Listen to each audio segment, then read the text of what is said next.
Liberia uncovers and showcases the best of Liberia and shows the world the truth about Liberia. We educate, elevate, and promote all things Liberia. We conduct interviews, panel discussions, debates, and more. Tune in to Focus on Liberia on Facebook and YouTube and be a part of the stories that make up the news. This is Focus on Liberia, and I am Dennis Jar. Okay, good evening, everybody, and welcome to another edition of the Literary Hour. Prof is stuck in traffic, so we're waiting for him. But we have someone who will be my co-host until Prof gets here, and we have none other than Dennis Jar. Hi, Dennis. Hi, Jackie. How are you today? I'm okay. How are you? Good. I know Prof's shoes are too big to fill, but I will stay here until he comes. Okay. So today I think there are a lot of people who are very interested in this topic, and the topic is about Blackness, right? Liberia and Blackness, the question of Blackness, and I think this came up because when Prof and I, when we were discussing Marcus Garvey and Du Bois, it came up a lot. Du Bois felt, Marcus Garvey felt like he was not accepted because he was of darker skin, and the fact that he was from Jamaica, not from the United States, but that because he was dark and Du Bois was light skinned. In fact, Du Bois called Marcus Garvey, and I'm quoting now, a little fat black man, ugly, but with intelligent eyes and a big head, end of quote. That was Du Bois' definition of Marcus Garvey. And Marcus Garvey, in return, he called Du Bois, and I'm quoting, purely and simply a white man's servant with a little Dutch, a little French, a little Negro, and a mulatto, a monstrosity. Because Garvey felt like Africa was, for, according to him, pure Negro, pure black, right? That if you remember last week, when Garvey went to visit the NAACP headquarters to find Du Bois, he said that there were so many people. He thought he was in a white organization, and that angered him a lot. So the question of color has always come up. If you remember during Joseph Jenkins Roberts, when they all settled in Liberia, when the Americo-Liberians, as they are called, when they settled, the letters that went back complained that the light-skinned blacks, they consider themselves quality. Those that came from Virginia and the others, like J.J. Roberts, they consider themselves quality. Now, I know it's a touchy subject, but we're discussing it because that's what the letter said, that and Joseph Jenkins Roberts and the others light-skinned that came from Virginia and other places like Maryland thought that they were better than the dark-skinned blacks. So today we're going to discuss race and Liberia in the context of Edward Wilmot Blyden's response to the New York Tribune. But before we begin, we had a little aside to talk about, and that was about the settling of Liberia. So in right. 18... Jackie, before we get to that, because this whole thing about blackness, the question of blackness, and sometimes we, even among ourselves, we get those kind of questions. But for today's topic, when you say the question of blackness, is it something among black people or black and white? Is it a racial issue? Yes, it's the term of black and to Blyden's response to the word Negro and whether black should be capitalized or not.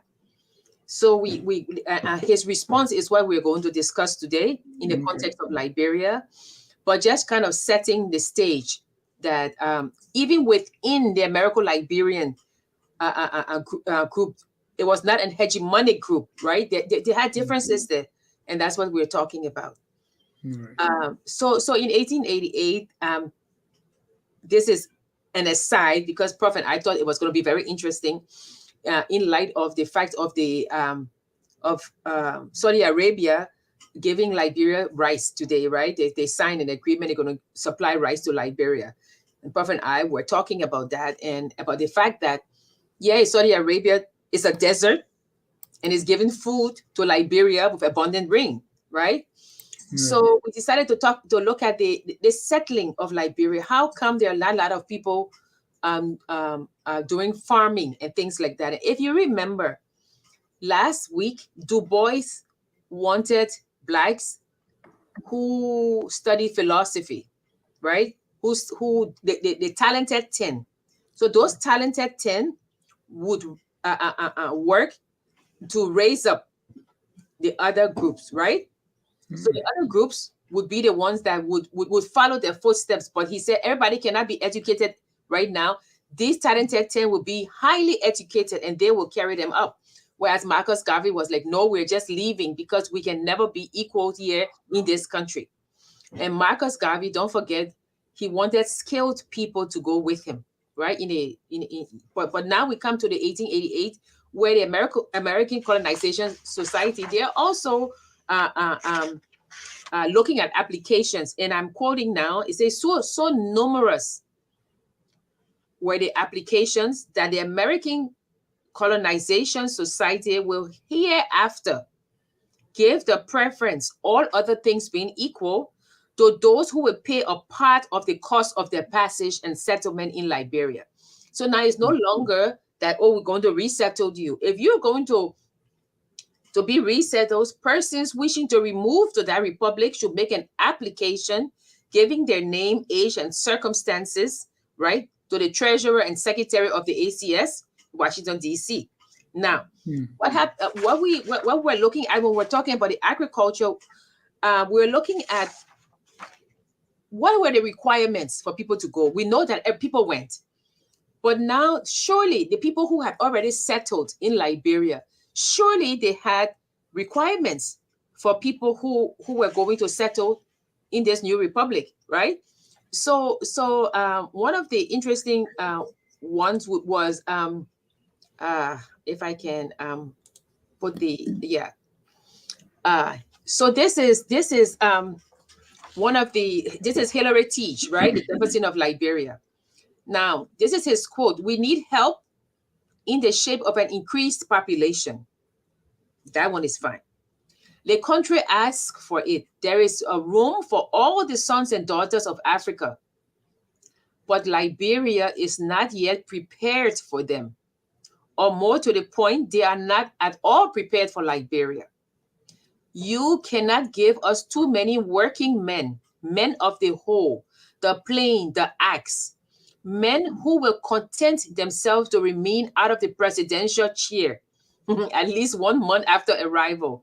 Men of such habits and moderate pretensions will be of some service, and you have plenty of such in America. Send them with open arms. So those are the kinds of people that Liberia is looking for. Agriculturalists, right? People who work with their hands. Now, don't forget, if it was Du Bois would say philosophers should come. But the people who live in Liberia, they are also saying, no, we don't need that. We need workers. Here's another one. And now in reference, and this is John Sayes, who is the U.S. agent for Recapture Africans in 1857. He's like, and now in reference to the class of immigrants best suited to our new settlement in the interior, we want laborious, hardy, experienced agriculturalists. Send men such as Douglas Barrett Walker, and the settlement will flourish. Men who can cultivate the soil and are not ashamed to do it are those most needed in Liberia, and teachers are greatly desired. So you see that they were not just accepting people at that point, because don't forget, at that point, Liberia was independent, right? That is why, 1847 is 1957. And that is why when they started to travel to Barbados, they found that, the Barbadians, they were highly skilled. They were teachers as well, but they were highly skilled in other things as well. So that's why they were encouraged to come. So we were just discussing that as an aside of the topic today of color, that they had specific needs that they and even there's one here. C.T.O. King was mayor of Monrovia in 1885, and he said, and I'm quote, "The wilderness is disappearing before the energy and thrift of the settlers. Continue to send men, hardy, experienced, and self-reliant, agriculturalists and mechanics. This is the class most needed here and best suited to the country." So these are the people that were encouraged to go to Liberia. But yes. So I mean, this agriculturalist thing, right? Even today, Liberia still talking about agriculture. I'm very curious to know if those men were sent and if they actually did that, and they were able to grow more food. This was a publicity ploy to get more people to Liberia. But don't forget, when we went through the letters from the book Slaves No More, we saw that Liberia was exporting coffee. Liberia was exporting oil, you know. So they were industrious, because one of the letters that went back said that they had never seen land so fertile as the land in Bassa, right? Bassa Cove, as they called it at that time, that things would just grow.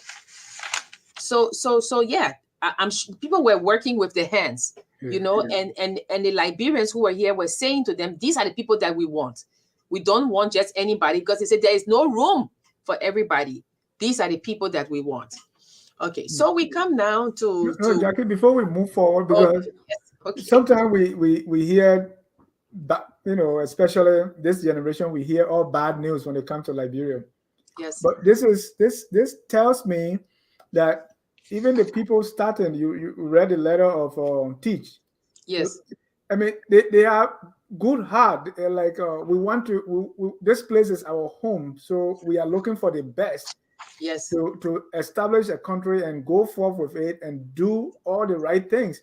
And it worked because, as you said, we were producing stuff and even exporting at that time. So really, it's a good thing to know, you know, bottom line. And we had a scholar who did research on coffee. If you remember, Liberia was growing some of the best coffee, and the seeds were taken to Brazil, and now everybody wants Brazilian coffee. But there was a huge outcry that this coffee really came from Liberia, you know. So yes, Liberia exported food, because a lot of the people who had come to Liberia from other places, they worked. They wanted farms, and they got land, and they plowed their fields, and they worked. You know, I'm sure some of them got some tips from the indigenous Liberians, but yeah, they exported food. You know, if you look at the African repository, tons and tons of food they exported. Yeah. So we come now to an article that was written in the New York Tribune. So as we know that Edward Blyden, the Pan-Africanist, he always talks about the pure Negro, right? The black. So he's responding to an article that was in the New York Tribune. And the article stated, and it's here, he says, Negro simply means black, and is no more entitled to a capital letter than any other common adjective. When Caucasians are called whites or American Indians reds, those words are not spelled with capitals. But the words Africans and Indians are derived directly from proper nouns and therefore should begin with capitals. So the New York Tribune is saying, when you're calling somebody black, that B should not be capitalized. Why? Because it's an adjective. It's a common adjective. It's not entitled to a capital letter. It is like when you say white people, the whites, the whites, they are not capital. It's not, the word is not capitalized, right? So why should it? But if you say Africans, right, it comes from a proper noun. So Africans, the A should be capitalized, and Indians, it should be, but not black. So that was the crux of the article that was written that had what's his name, that had Blyden rile up, right? So Blyden decided that he was going to respond to the New York Tribune. He was going to respond because he felt that black should be capitalized, that black was not just a common adjective. It was a word that meant something. To be black, it encompasses more than just the color of your skin. So he wrote to the Tribune. He wrote and he said, and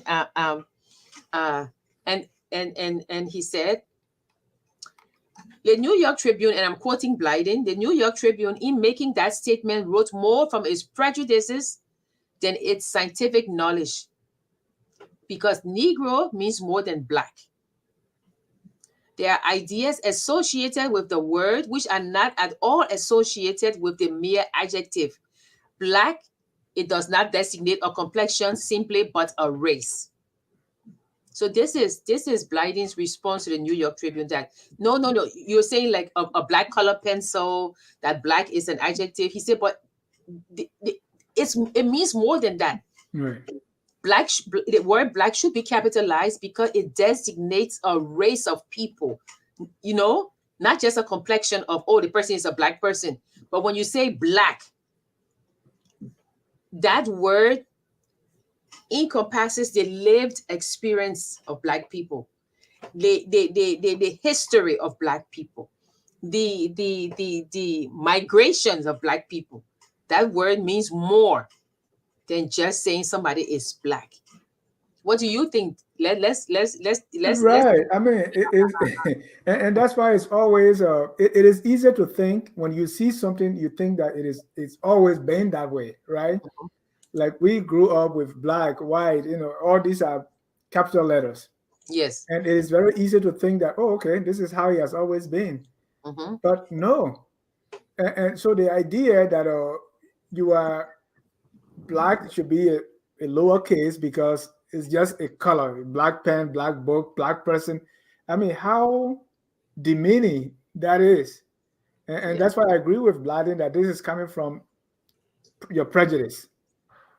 You don't want to because it's not just a color of a person, it's a race. And Blyden is correct. Yeah. And don't forget, Dennis, although Du Bois, people say that, oh, he was light skinned and he worked with the whites, and he really Garvey looked down on him, right? Because remember when Garvey came, Garvey said that, oh, the people who were mixed race or who were lighter skinned, they considered themselves superior. But when Garvey came, Garvey turned it around and said, no. The people who are black and pure, they are the ones that are superior to these other people. But Du Bois also in the Song of the Smoke, right? He writes, he says, I will be as black as blackness can be. The blacker the mantle, the mightier the man. So in a way, Du Bois himself was I guess responsive to this issue of blackness. Yeah. So that's And Jackie, sometimes I don't want to say we concentrate on these things more as a way that other people are using to drive a wedge, right? Because I don't think if you talk to Du Bois at that time or any of these people, most of these things that are the lighter skin think they are more superior, sometimes it could be from perception and not really how they feel or what they say. Yes. And I was interviewing one African American, and I was saying, oh, okay, why is there that African Americans and African immigrants they have this view all the time? They said those things are all really created, right? Not that it doesn't happen at all, but the emphasis that we place on them really does not exist. And I believe even at that time that would be the same situation. People will just look at this thing because it's like those things that divide us is what people look at more. But among the people themselves, because they were all suffering the same issues in America. Having lighter skin did not make you, any better or being treated fairly, than people who had a darker skin. So Yeah, why because there all was this one fuss? drop rule. The one drop rule, whether you had one drop of blood, even if you were white, Exactly. you were yeah. But I agree with you that sometimes colorisms within the Black community tend to drive a wedge between people, and sometimes it may be true that is perception, but also perception at times become reality. Yeah. If if Steve Biko said it best when he said the greatest weapon of the oppressor is the mind of the oppressed, right? Yeah. And you see that in Frantz Fanon's book, right? So Frantz Fanon in The Wretched of the Earth, right? He's seeing this psychosis in Black soldiers in Algeria. And what is the psychosis? That they want to be like the white general or the white soldiers, right? And because they could not be, or of course they cannot be, some of them became psychotic.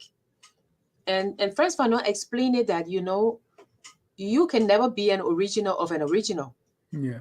because the more you copy that person, you become a caricature of that person, right? Just how when you are making photocopy, you keep photocopying, it becomes fuzzy and fuzzy and fuzzy.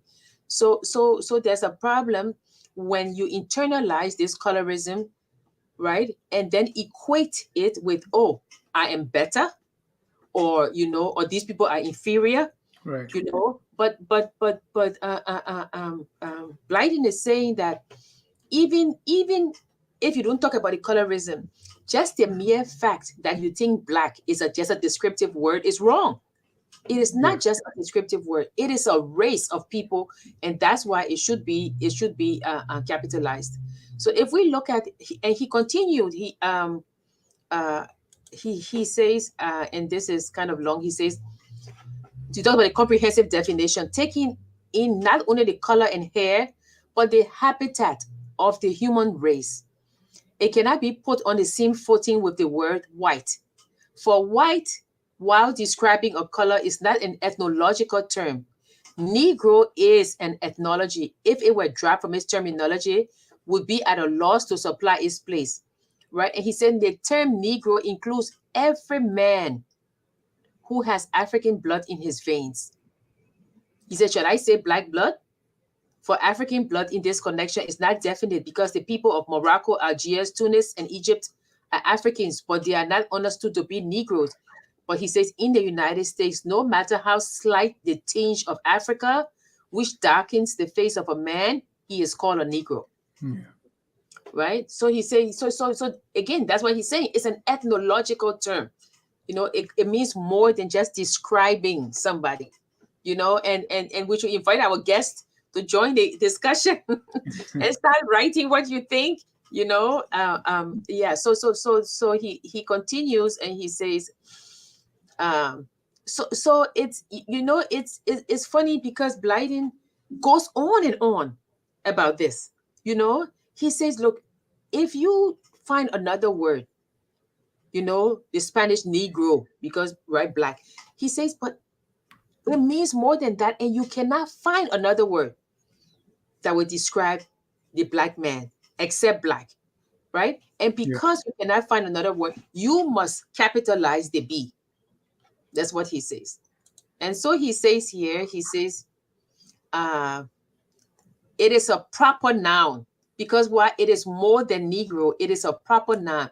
The name not of Black men simply, but of a man whose introduction to America has had a profound influence in modifying and shaping the history of that country. It cannot be substituted by colored, because people were saying, oh, let's just say we are colored. You say, no, it cannot be substituted by color, for it has in the United States a certain definite historical and political significance, which that adjective has not. So there is going to be no colored here. You are not going to call yourself colored, right? That's what he says. He says you're going to make it so that you are a Black person, and don't forget that even when the American Liberians came to Liberia, the term was American Liberian, not Black, right? because that phrase, that was like after emancipation. Oh, are we black? Are we this? But at that time it was Americo-Liberian, not black. Yeah, but It let's was Negro, right? Or yeah, because yeah.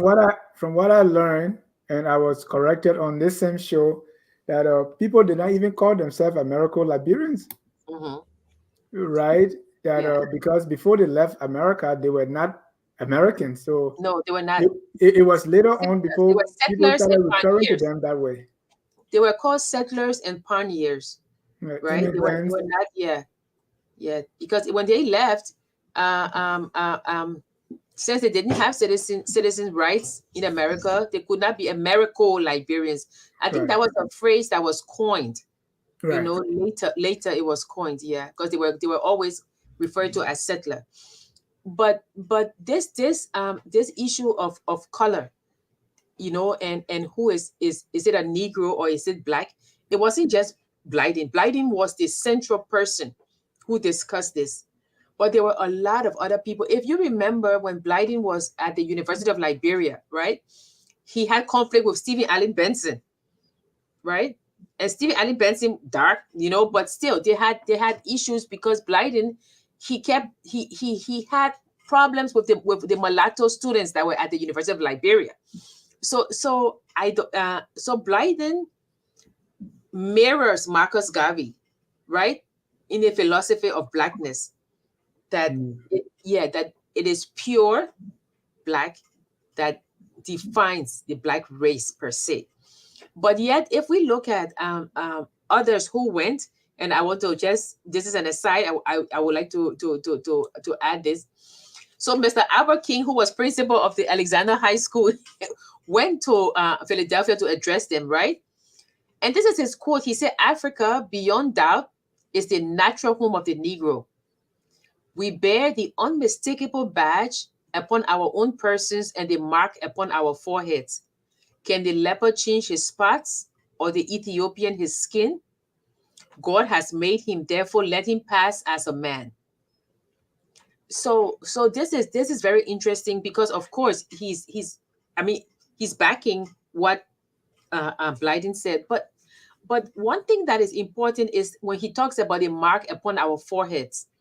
You know, so even among this, as people are discussing this, they're talking about the Hermetic hypothesis, right? So the Hermetic hypothesis permeated in a lot of people because you know, Dennis, just how academia in the past and religion, you know, enlightened, they also carry with them stereotypes. Yeah. Because the religious leaders were saying, oh, you know, God destined the black man to be a slave, right?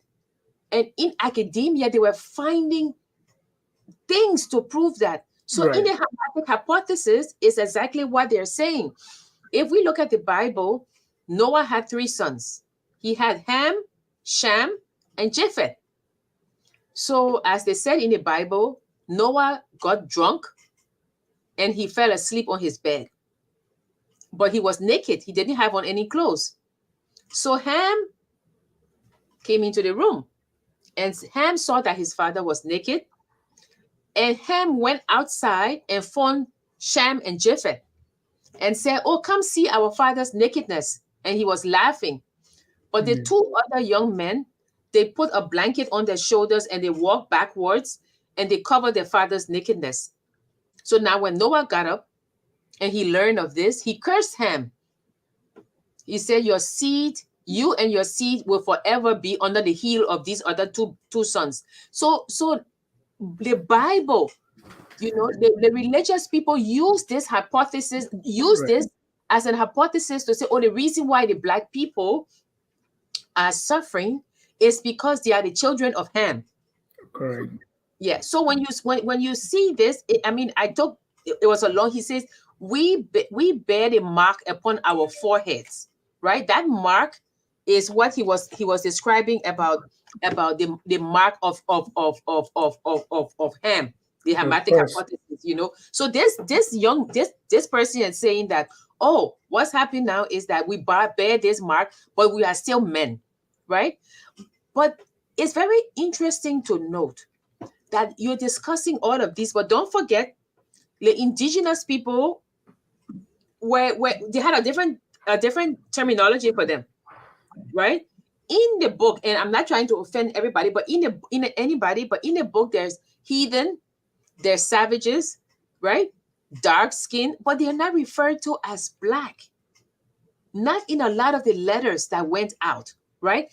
Even this man who is Albert King is saying, okay, we can change our spot, so let us pass as a man. But he raises an important question. He say, perhaps the most important question before the Liberian public of today is that of the Aborigines. Now, he doesn't say that of the indigenous blacks, right? He uses another word, the Aborigines. By some chance, our public men have put down the population of Liberia at 21,000 Americo-Liberians and 700,000 Aborigines. And this too at a time when the Republic did not embrace such a wide stretch of territory as she does today. Reckoning from all points, we can scarcely lay the Aboriginal population of the Republic of Liberia at a smaller figure than 1 million. So the guy is taking his own census. He's saying they have 1 million Aborigine. But he says the most important question is, what is to be done with them? How are they to be assimilated easiest and best into one body, politic and religious? How are these great numbers to be utilized for the practical working of the government? How are they to become citizens, supporters, and co-workers in building up the civilized Negro nationality? I want to pick it up for a second. Questions are deep. No, so what he's saying is that the Aborigines are not part of this black or Negro population, right? How do we bring them in? So if you look at Blyden, who is saying that if you're black, right? If you are Negro, you are black, right? That you have this ethnographic weight behind you, right? Where the Aborigines not black, or is it black when you ascribe to a specific type of civilization? I think we need to look at it very carefully. Do you see contradictions? Dennis, he's saying that every person who is Negro is black, right? Right. But now he wants to assimilate Aborigines and Negroes. So if you look at the word black, right, and you're saying that if you are black, you carry the weight or the benefit of your culture, of your migration, of everything, right? It means that you're black. Are the Aborigines not black? Yes, is the question I'm asking. Okay, they are black, but they are considered Aborigines until they become civilized into the Negro population. So what does that mean? Does it mean that in order to become a Negro or a black person, you still have to ascribe to this civilized culture that is part of the West, or that is part of the Western culture? What does it mean that even if you're talking about the black man and that every Negro is a black man, don't forget, Blyden said people in Morocco, Tunisia, Algeria, Egypt, although they are not Negroes, they are black, right? Right. That's what he said. Right. So if that's the case, then what's happening to the people who are Aborigines, that they are called Aborigines and not black? Are they not part of the body politic? Is the question we're asking. So I think that's where Western civilization and Christianity, I think that's where they are trying to use now to define this whole idea of being black. Yes. Because yes. Here are these people, they're almost 1 million. What are we going to do with them? Yeah. They are neither here or there. Yeah. So let's educate them, Christianize them, and they can become part of that. I think also what he's struggling with there is this whole nation idea of a country versus a nation. Yes. Yes. Because if you have the black race, it shouldn't really matter whether you are educated, whether you are Christian. But if Yes. you want to build a country and you want certain things, and you say, well, for us here to have a country, we must be XYZ. You must be Yes. educated, you must be a Christian, and then you come into the fold. Yes. Yes. So there are elements according to them. There are elements that the indigenous people must satisfy in order to be included. Yes. Last week we talked about inclusion when we say that some people, they say, oh, I want to be in government, I want to be there, but there are certain places that everybody cannot get into. Now we as Liberians must question, why is it that all of us who are part of this body politics, why is it that there are some places we cannot even dare to go? Now I'm not saying that you can walk into the match, but I'm just saying that if I'm passing right by a place that say they're talking inclusion, I should be able to go there. Now, if you look at the exclusionary practices of Liberia at that time, right? The blacks or the American Liberians are saying this is how Liberia should be, right? And the indigenous people must ascribe to that. So we're not here to talk about us versus them. But what I wanted to say was that it seemed as if in this discussion of black, right, of who being black, right, they didn't take into account, or at least this guy, let me not say this principle is saying that, oh, yes, you're a Negro, you're a man. But then yet in the same voice, he's saying, oh, but these Aborigines, we don't know what to do with them.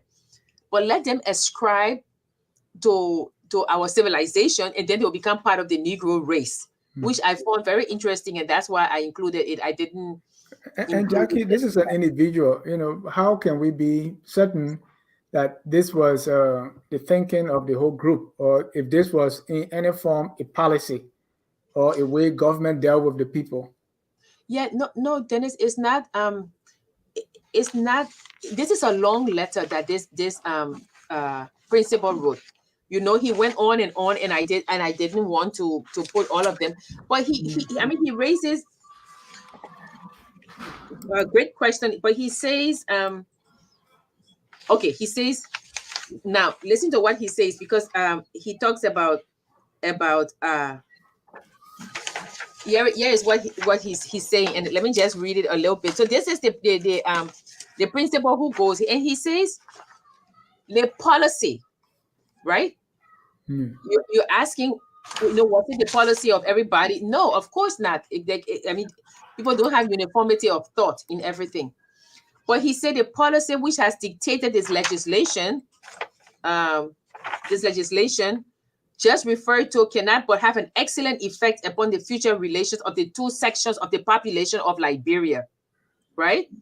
So he said it is a dead certainty that the Aboriginal hordes roaming the wilds of the virgin forest are to be reclaimed, or else it may be too late for Liberia. Yeah, he said it does not take a prophet to see that the work before the new republic is rather large. So he said Liberia, Christian Liberia stands already in a preeminent degree the open door to heathen Africa. So be it as it may, he is still thinking, okay, even if we are two people, like you said, the country versus the nation, right? How do we come together as a people? And he's ascribing that the Aborigines should not imitate, I guess imitate is the word, not imitate, but learn the ways of the Negro, right? And then you become a black man according to King, right? So which means that in order to be a black man or a Negro, there are certain steps you have to take. If you are an Aborigine, if you are American Liberian, you already a Negro, right? Do you see the contradiction a little bit?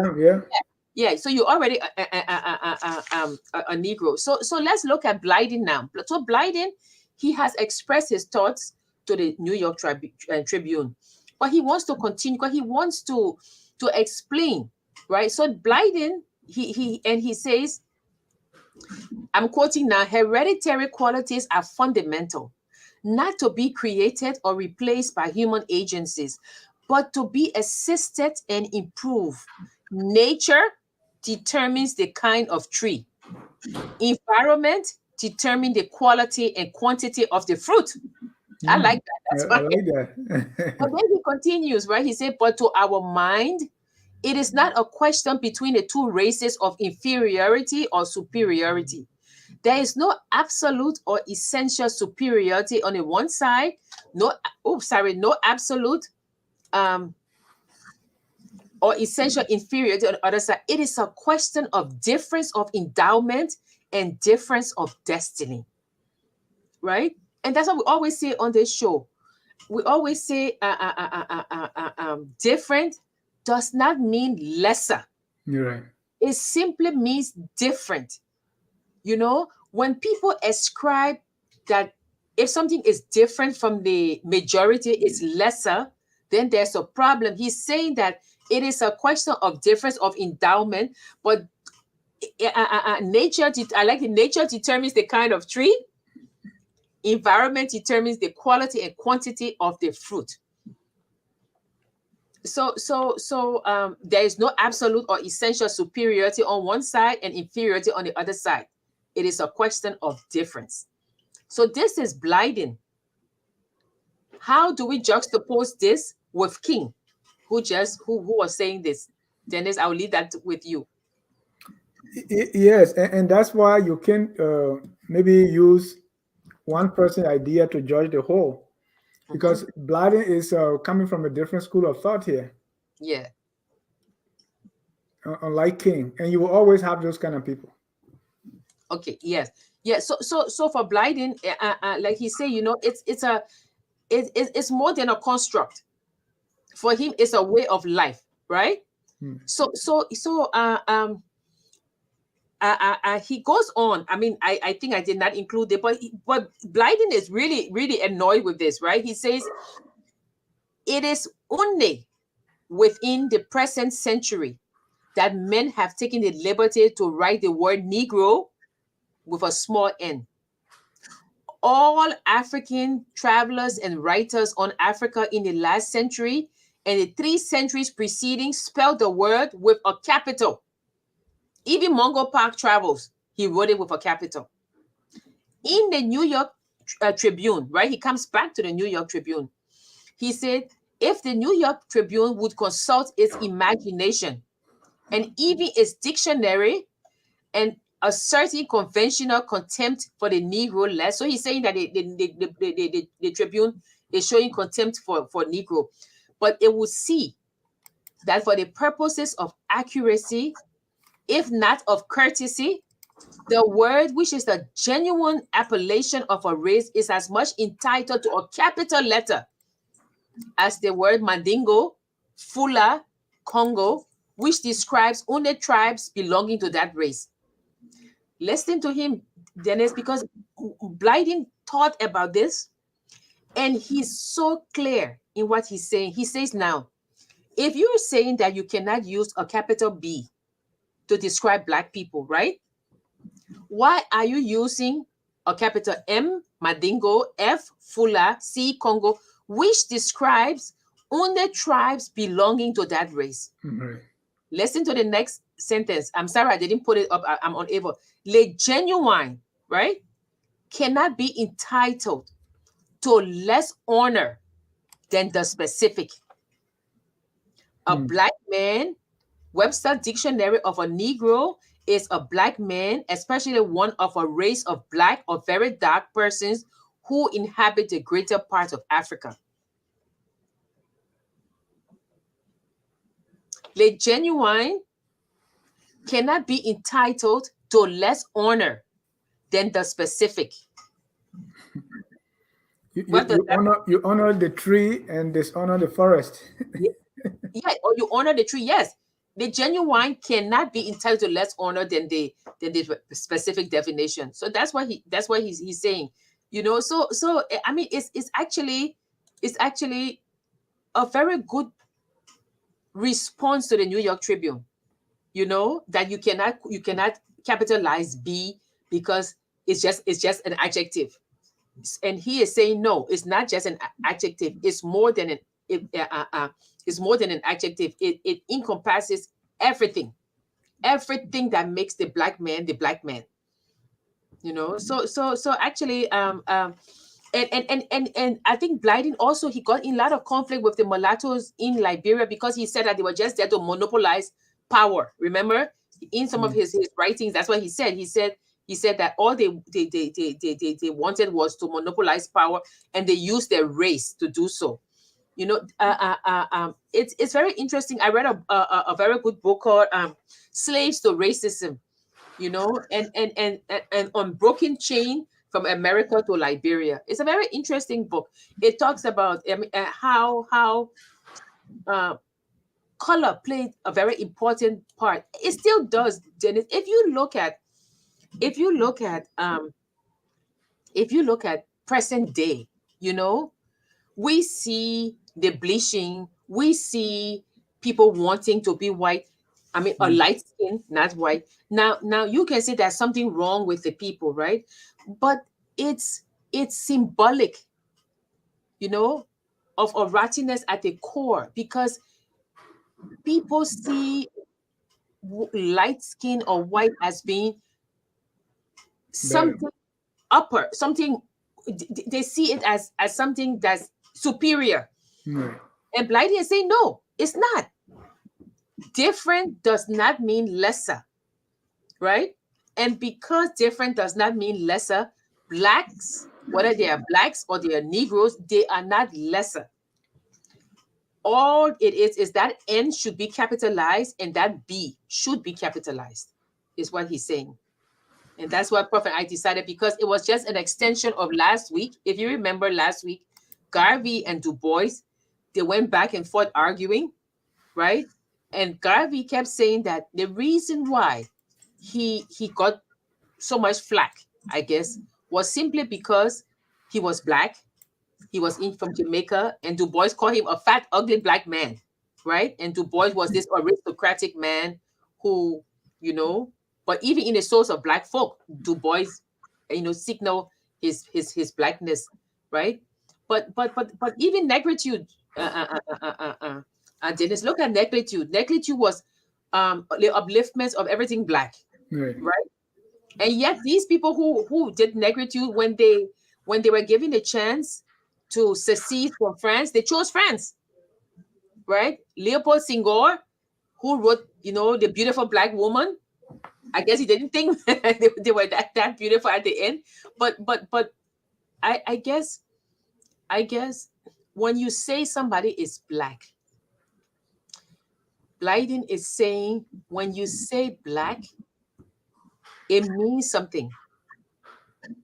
When you say that person is black, that word carries every triumph, every tragedy, every history, everything within that word.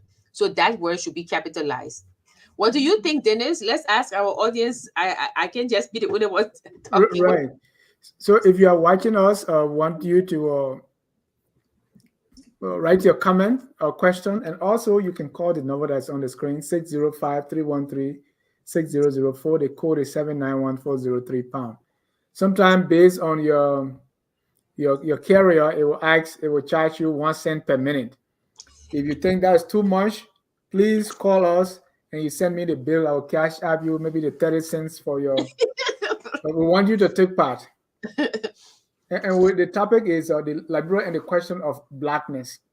Yes. So this question has been with us for a long time. What does it mean to be black? Who is black? And Jackie, this whole idea of lighter skin feeling superior is on both sides, right? Because you can be a darker skin too and feel inferior.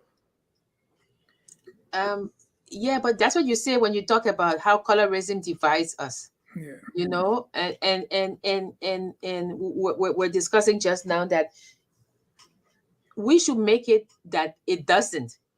There are a lot of things that affect us, but colorism should not be one. Unfortunately, it's one of it, right? So you know, Dennis, from the time my girls were small, right, when they were little, I always gave them black dolls. But when I went to Liberia, I took a black doll for one of my friend's daughter, and she never played with it. You know, and I've seen friends who have said to me, you know, I never knew I was black till I came to America, and I agree. You know, black, because you see, and we're born. Oh, I'm Jackie. You know, you're Jackie first, you're Dennis first, and maybe black because you're in Africa. It's just, and then you get here, and then you realize that construct, right, of whiteness has power, right? Now, if it were reversed, if blacks had the power, I'm sure there would be some of the same. But it is just that when you think that another race has power, it almost feels that your race becomes lesser. And Blighty is saying no. It's just difference. Different does not mean lesser. You see, so when you start to imitate, as Fanon says, you know, you get psychotic, because those people in those soldiers, those African soldiers, wanted to be like the white soldiers. And if there's one thing you take from Fanon say, you can never be an original of an original. No. I keep saying that, you know, you will only be a caricature of that copy. So you have to be yourself, you know. So Blyden is saying, when we say black, it means something. So that adjective is not an adjective. It's a whole lived experience in that capitalized B. And that's what it should be. And then somebody said colored. And he said, no. Color doesn't even get there. There's no word as colored. It should be black. And so what we're saying is that even within the black, right? The black is the Negro is the black. Then you have King, this guy who's saying, oh, but then we have the Aborigines who have to be brought into the Negro thing. And we're saying, so now there are steps to being black. Right. You know, yeah. So so that's the number. Let's see if we have a few comments here.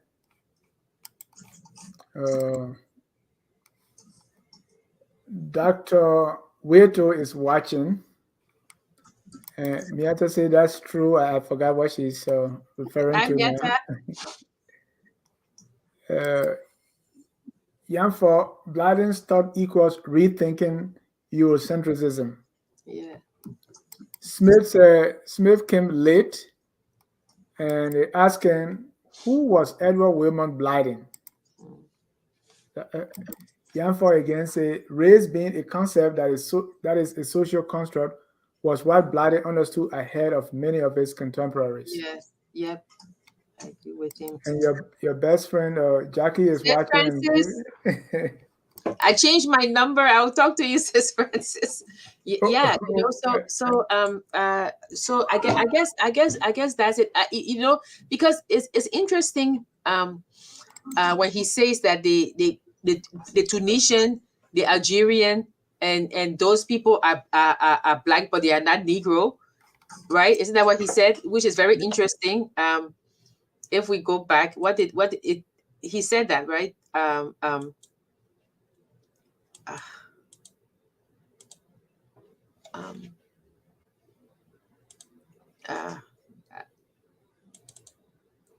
Yeah, he says the term Negro includes every man who has African blood in his veins.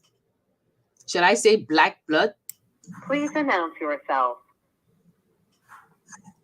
Jackie, we have a caller. Oh, okay. Hello? Your name and where you calling from? Hello, Brother Dennis. Jackie is Jay. How are you? Hi, Jason. How are you? Hey, great program. I hope I didn't miss it, but just in case, I was going to add to what Jackie is saying about the whole issue of race. We remember that it was during this time, and I'm sure you all know this, in the late 19th century, where the British Victorian era, when they were doing this whole pseudoscience on race, remember, when they were categorizing and really demeaning people of brown skin as closer to animals, to chimpanzees, and humans. You know, and it's a great program because all that is happening around that period. Because that was a meeting. Of course, you had Darwin, who was doing his work, which is different. But then you had this whole group of people in Victorian England and beyond that were trying to categorize what your skin color, skin tone, and ability to measure people's brain size.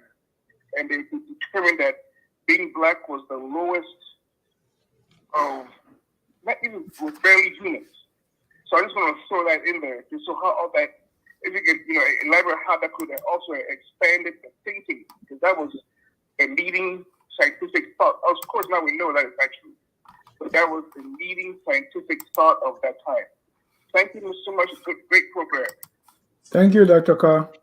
Yeah, but you know, Dennis, I think that also because of Eurocentrism and the fact that in the colonial days the whites had power, they were able to I guess I wouldn't say parcel. I guess they were able to give favors, because if you look at it, look at the Hutu and the Tutsis, right? Yeah, And I learned they started fighting again in Congo. But they say the Hutu and the Tutsis, they say, oh, but they are the same people. But when the Belgians came, what did they do? They started to measure their noses, right? So the longer your nose was, the more favors you got from the Belgian, right? So of course, then you have this division brought about. So people say, oh, we are one people. But yes, the colonial, I wouldn't say masters, but a colonial race, right? Saying, okay, you know what? We have the power, but we're going to give you little favors based on how close you are to us. Or how you are different from them. Yeah, so yeah, you're right. The other, that's how the other is created. Yeah. So they measure the nose, and then they say, okay, you are Hutu or you are Tutsi, and the Tutsi gonna work in the offices, and the Hutu's gonna work in the farm. It's the same thing with Southern Africa, right? South Africa, they had you where they had the comb test. They would take a comb, a very small tooth comb, and they would put it through your hair. And if it goes through your hair quickly, you're colored, right? If they put it in your hair and they have to push it because your hair is not straight, then you don't have some favors. And I'm sure nobody wanted to go and say, oh, you know what? I want to subject myself to the comb test or to the nose measurement, right? But it's because when you pass, you get certain favors. Yeah. Right. So it's that's why I say it's the power associated with the color that is the problem. It is not just the color. You know, if the white color didn't have power, nobody have time. But in those days, as Blyden is saying, we are different.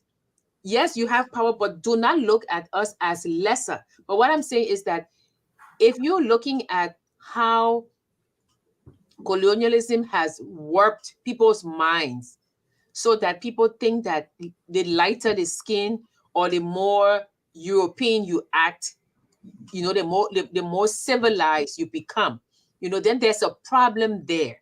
You know, there's a problem. It's as simple, Dennis, as somebody saying, oh, you have good hair. What does that mean? It means that you have internalized what is good hair. What does good hair mean?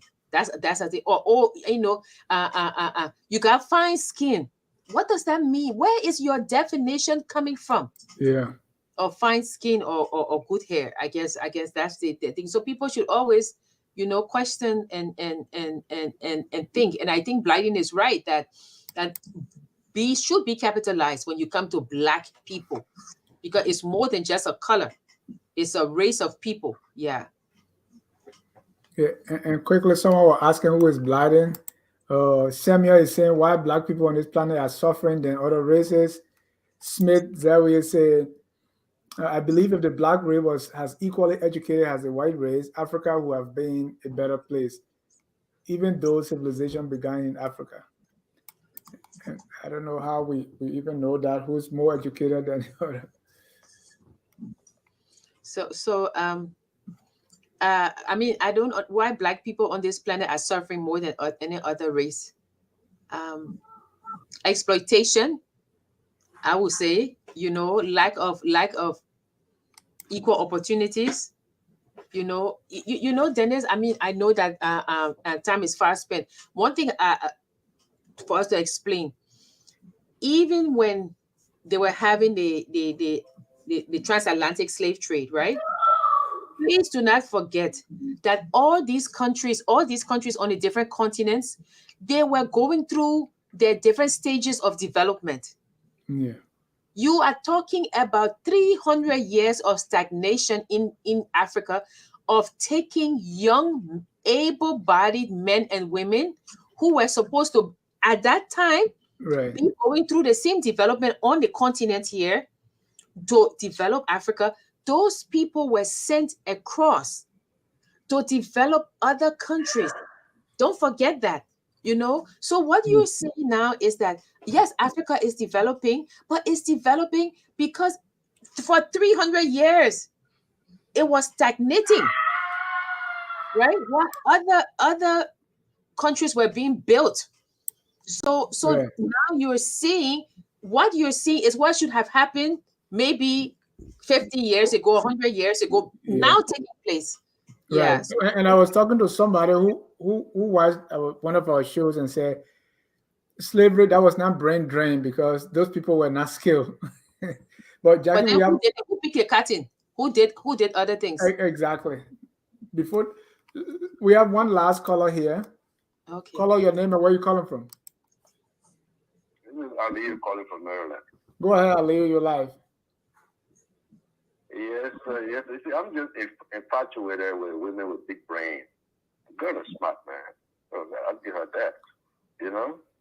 What's your language? Infatuated? Is that an insult? You said the girl is smart.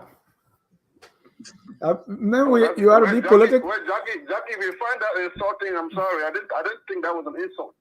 You said girl. Oh, okay. Mm-hmm. So her name is Jackie. Hi, Ali. Oh, okay. Mm-hmm. I don't understand the point, but thank you for the correction. All right. Jackie, can I go ahead? Yes. Yes, go ahead, sir. Okay. Jackie is I mean, look, I agree with everything. Wilmer Bladden was my guy, actually. Everything that was going on wrong, all the aid treatment that was melted upon the indigenous, Wilmer Bladden was the one pointing it out. Evidence by that, we can see why he had to go to exile. We can see why he had to run away and never return, because he was standing up to the status quo. So it's no whatchamacallit that his letter has not made a lot of headways. A lot of people don't want to bring his letter in the forefront because it points out those things. A series of his letters points out those marginalization that the indigenous faced back in the days. But I like to partially agree with King when it comes to the issue of the Negro. If you have been in other places around Africa, not to even talk about Algeria, let's talk about Mauritania, that at least 30% of the people there are 100% black. There's discrimination against black people. The people today you talk with, you might say they are also Negroes. That's not how they feel. When you go to Mauritania, you find Arabs in Mauritania who wants to make black people slaves up to today as we speak. When you go to Libya, the Libyans don't see black people as part of them. Okay? So, again, maybe we can look deeply into the question of why King made the statement. Maybe he had something to it. And I look or maybe he was thinking like the Arab, right? Just as you said. You know, so and we know historically that Arabs are not black, and we know how they actually came to those areas in Northeast Africa or Northwest Africa. We know how they got there. So they have genuine reason why they don't think they're black. It's simple biology. But Jackie can educate me more on how a man from Morocco, whose mother from Iran, and father from Saudi Arabia will be black. So maybe Mr. King had a point. So I just want some clarity on that. Bladen was saying they are not black, but they are Negro. But thank you. Thank you. Mm-hmm. And let's see it again. Let's see it again. He says, the term Negro includes every man who has African blood in his veins. Shall I say black blood? For African blood in this connection is not definite, because the people of Morocco, Algiers, Tunis, and Egypt are Africans, but they are not understood to be Negroes. Okay, yeah. They're Africans, not Negroes. Not Negroes, yeah. But one thing I would like to say, Dennis, before one thing I would like to say is that people say that they were not educated people who left, who were taken.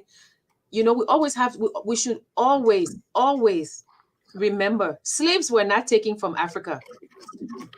Young people who were future doctors and future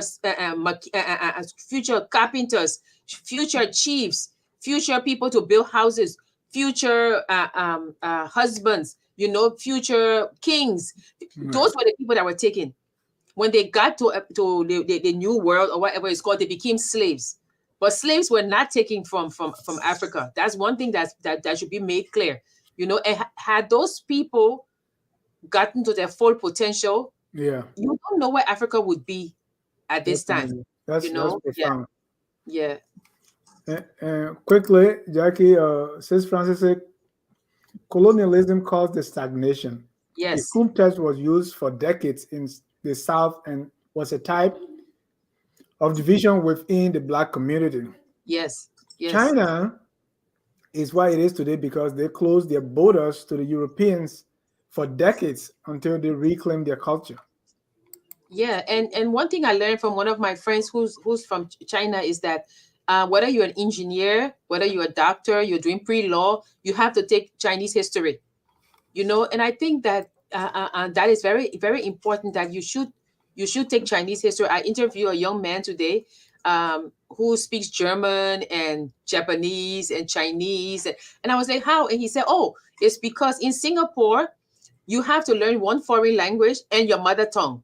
They teach it, you know. So this reclaiming of Blackness that Blyden says that it encompasses everything. I think that, you know, we should more and more start teaching, you know, the African languages, you know, take pride in things Africa. I mean, remember, and Dennis, when we were younger, we had an African costume day. What's an African costume day? What's a costume? You know, it's not a costume, it's our dress. It's the dress. You know? Yeah, and so we little by little we will reclaim, you know, this if some of us haven't, to reclaim this lived experience that Blyden calls being Black. You know, being Black is more than just a color. And I think that I agree with Jackie, talking about the African costume day today, I was designing the uniform of my school, of my future school in my head. Mm-hmm. And one of those is people will actually tie lappa as a uniform. Well, you don't have even tie lappa. There are some schools that they use the lappa and they sew the uniform with the lappa. Yeah. You know, you don't really want to tie it. So yeah, we'll have that. Yeah, you sew the uniform with the lappa. Yeah, it's just, you know, it's being Black is also a frame of mind. It's a conscious thinking, you know, a conscious thinking of upliftment of the race, you know. And one thing I would say, Dennis, is that I know some people will be angry, you know, one of the things that really bothers me is when you're sitting and you're flipping through Facebook and you see our own people putting pictures of children with their hand up for food and this and that, and then you get angry when the white people do it. Yeah. You must have this consciousness around you to always uplift. You know, you don't put pictures of people, you know, with the hand up. Right. Or you take a few copybooks and you're a politician, so you want to show that you are giving these little children, you know, toys and shoes and copybooks and pencils and food. Well, you know, growing up, Dennis, one of the things that really we look forward to, and I wrote an article on this, is sitting at the table as young kids, we had a little table. You get your food, you go sit at the table. Your parents in the dining room, my great-grandmother in the dining room, but you sit at the table. I see a lot of pictures of kids putting the food on their lap, you know, and they're eating, and the grown people sitting with the food on the lap. Now, there's nothing wrong with that. But there are some people who have never sat at a table. You must aspire to something. Oh, I'm a child. Maybe I'm sitting on the step, but tomorrow, when I'm 10 years old, I'm going to sit at the table. You know, it's a frame of mind. Yeah. You know, I sit at the table, and then one day I'm going to be at the big people's table, you know. So let's try and uplift the race, because as Blyden say, what does he say? He said different does not mean lesser. Lesser. Yeah, it does not mean lesser. Obama It means pastor said different does not mean deficient. Jackie, let me make a few announcements here, and then we can close. yeah. On top of the hour at 8 o'clock is our Friday night debate. I'll be hosting it at 8 o'clock. Oh, and we're going to be talking about the different coalitions in Liberia. It's the CDC coalition and the opposition coalitions. We're going to be comparing them tonight. Then on Saturday, we have the Liberia History Channel. This time we are talking about President Arthur Barkley. Our series is The Presidents of Liberia. It's really, really interesting. You don't want to miss it. Our presenter, Carl, will be here, and I will be hosting it. Then on Sunday, Patricia Nato and the Noonday will be here with the Noonday, the conversation on domestic abuse, on domestic violence. The guest is Jane Nyawola. She's the founder of Embrace Your Scars. I mean, soon I heard the topic, Embrace Your Scars. That's her foundation or her organization. She'll be guest on the Noonday with Priscilla J. Inanto. Then on Monday, the newest guy to run for president in Liberia, Dr. Clarence K. Maniba, will be here with Mr. Anthony C. on the Hour of Politics on Monday at 5 p.m. Then at 8, I will be hosting the National Iron Ore Company, which preceded the Western Cluster. Their former employees have something to share with us, and I will be here to host them. Keep it here at Focus on Liberia, where we educate, we elevate, and promote all things Liberia. Back to you, Jackie. Okay, well, again, I'm going to put this.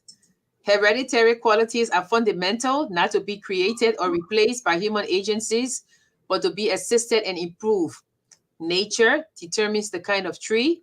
Environments determine the quality and quantity of the fruit. It is a question, is that there is no absolute or essential superiority on the one side, no absolute or essential inferiority on the other side. It is a question of difference of endowment and difference of destiny. So Amen. Equal, not lesser. So thank you, Dennis. And for we'll be here again next week. We will have Mr. Kai Wule. Sorry, we will have Mr. Kai Wule to talk about his book Liberty Hijacked. And please get the book. We will be advertising it this week. And Prof was stuck in traffic, so he couldn't join us. Prof, we hope you got out of traffic. But Prof will be here next week. Yeah. And I was hijacked. Yeah. All right. And then on Tuesdays, and every Tuesday at 7 Eastern Time, our health show with Abby Tyler's Healthy Living page. This is a new year, so you want to be healthy. So thank you, Dennis. Thank you, Jackie. I missed that, and Abby is going to kill me. On that note, we're going to close with our song that says, "We are all Liberians." Yes, thank you. We are